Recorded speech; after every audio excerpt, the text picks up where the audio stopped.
Quand tu crées un monde, un univers fictif, en tout cas au sein d'une histoire, il y a quelque chose à ne surtout pas faire. C'est une visite guidée du monde qui explique au lecteur, eh bien, comment il fonctionne, de quoi il s'agit.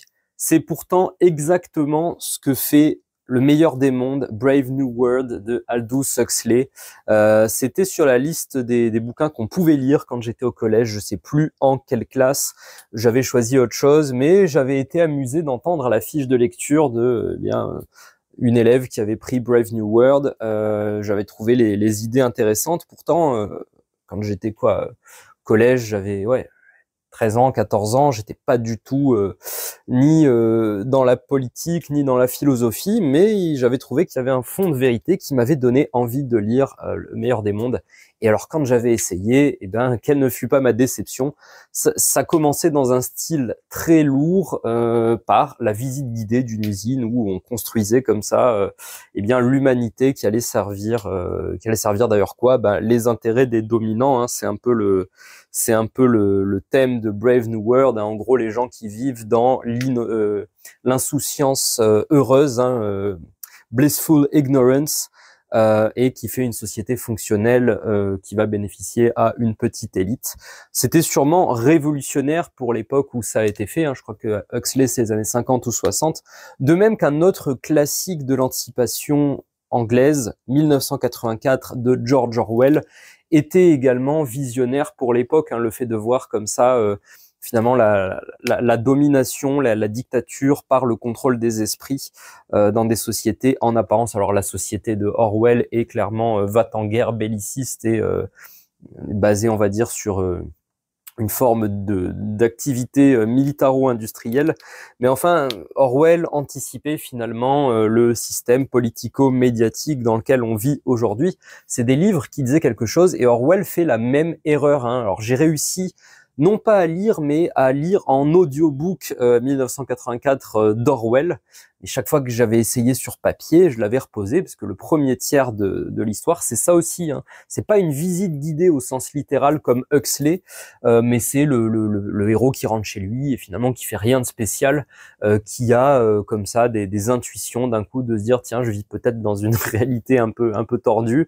Mais ce qui fait concrètement le début de 1984, c'est le héros qui rentre chez lui et qui boit un verre de gin et qui est obligé de faire de la gymnastique devant la caméra qui le filme en permanence. Et donc voilà, nous lecteurs, on est comme ça dans l'horreur de ce que vit Winston, je crois de mémoire le prénom du personnage, mais c'est expliqué, c'est in your face, c'est une visibilité, on te prend par la main. Le problème de ça, parce que je comprends bien qu'il faille faire une exposition dans laquelle on explique les règles du jeu, les règles du monde, c'est que cette exposition prend plus de place que l'action. J'ai repris récemment, parce que un ami m'a dit ça vaut vraiment le coup de le mater, le manga L'attaque des Titans, Shingeki no Kyojin.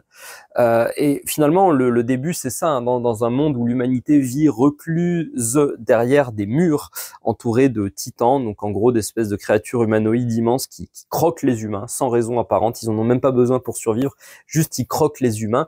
On est obligé de nous expliquer comment l'humanité est arrivée là, quels sont ses buts, ses aspirations, son organisation sociale, comment elle compte régler, d'ailleurs cherche-t-elle vraiment à régler ce problème. Ne me spoilez pas dans les commentaires, hein, je suis pris par le suspense.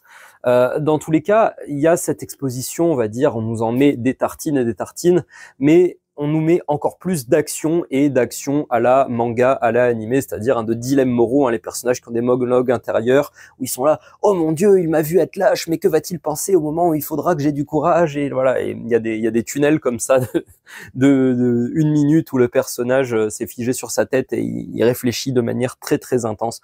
Bon, ça c'est des codes culturels qui ont moins cours chez nous, mais en tout cas voilà, il y a plus d'action que d'exposition. Et en préparant ce podcast, je me suis dit finalement, ah ouais, quand même, Le meilleur des mondes, 1984, des références de la littérature, des classiques. D'ailleurs, c'est étonnant que eh bien, on est retenu comme ça des livres aussi didactiques, aussi premier degré, qui prennent autant le lecteur par la main comme des classiques absolus, parce que la littérature de genre est très riche justement de discours subversifs, critiques, intéressants, mais parfois exécutés avec un peu plus de grâce littéraire, un peu plus de péripéties pour le lecteur. Qu'est-ce qui fait qu'on est retenu comme ça? Ces bouquins qui, franchement, vont contre beaucoup on va dire, de principes admis de la théorie du storytelling, de comment raconter une bonne histoire. Typiquement, le héros de 1984 a des intuitions. C'est pas une action extérieure, c'est pas un antagoniste qui lui fait prendre conscience, qui vit peut-être dans un monde orwellien. C'est devenu un adjectif. Qu'est-ce qui fait qu'on a retenu ces livres-là et pas d'autres? Je ne sais pas. Et surtout, on les a retenus, on les fait lire aux gamins dès le collège. En tout cas, c'était le cas de mon temps. Je parle comme un vétéran. Quand j'étais au collège, je sais pas ce qu'on donne à lire aux gamins aujourd'hui au collège. Mais en tout cas, qu'en a-t-on retenu finalement, l'impact qu'ont eu Huxley ou Orwell sur la conscience des gens qui les ont lus ne me semble pas immense. Ne me semble pas en gros si pratico-pratique que ça. On peut se poser alors la question de l'efficacité de la littérature. La littérature est-elle si subversive? Peut-elle tant que ça ouvrir les consciences? Quand je vois des exemples comme Brave New World ou 1984, je me dis que non. Et donc je me dis, si elle ne permet pas cela, alors elle sert à nous faire nous évader, nous stimuler notre imaginaire, nous divertir. Et dans ces cas-là, c'est raison de plus pour mettre de l'action et faire en sorte que le lecteur prenne du plaisir et ait une expérience de lecture qui soit agréable, plaisante, prenante, palpitante. Voilà. Ne surtout pas prendre le lecteur par la main pour lui expliquer le monde. Et est-ce un bon conseil? Je sais pas. En tout cas, ne pas le respecter a permis à deux auteurs de devenir des classiques absolus de l'anticipation. Voilà. Quelle leçon tenir de tout ça? Aujourd'hui, je me classe plutôt dans le camp de dédramatisons le pouvoir, la puissance de la littérature. C'était peut-être vrai à une époque, ça l'est plus aujourd'hui. En tout cas, je miserai sur ça.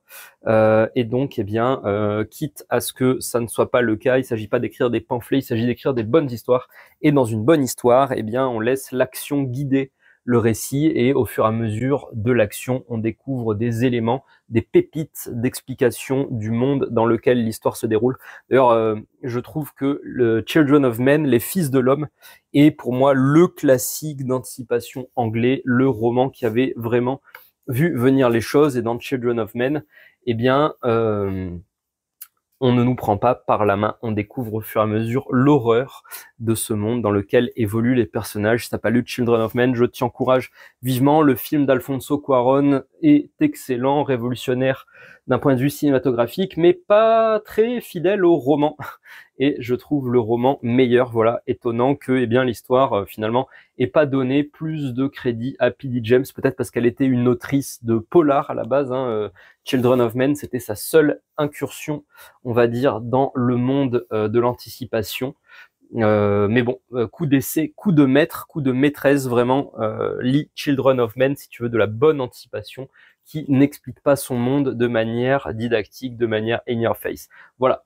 Petit podcast sur ce qu'il ne faut pas faire, en tout cas, si tu veux faire une bonne histoire. Après, si tu veux devenir un classique, je pense que de toute façon, ça t'échappe. Qu'est-ce qui fait que Orwell et Huxley ont été sélectionnés? Est-ce que c'est pas aussi l'influence de la pop musique, Orwell qui a inspiré notamment Pink Floyd, 1984, on retrouve beaucoup de ça dans The Wall et on va avoir Animals tiré de Animals Farm.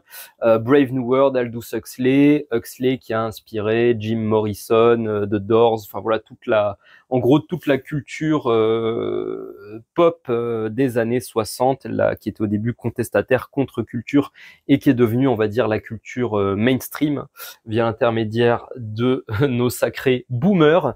En tout cas, je crache pas dessus. Il y a eu de très bonnes choses dans ces années-là. En tout cas, je pense que voilà, le fait que Huxley et Orwell soient devenus des classiques n'a pas dépendu que d'eux, de leur œuvre et de leur volonté littéraire. Voilà, petite digression finale, mais ça me venait comme ça. Je me disais que ça rajoutera de l'intérêt à ce podcast. Merci de l'avoir écouté jusque-là. Je te dis à demain pour le prochain épisode de La Plume et l'Épée. Et d'ici là, prends soin de toi.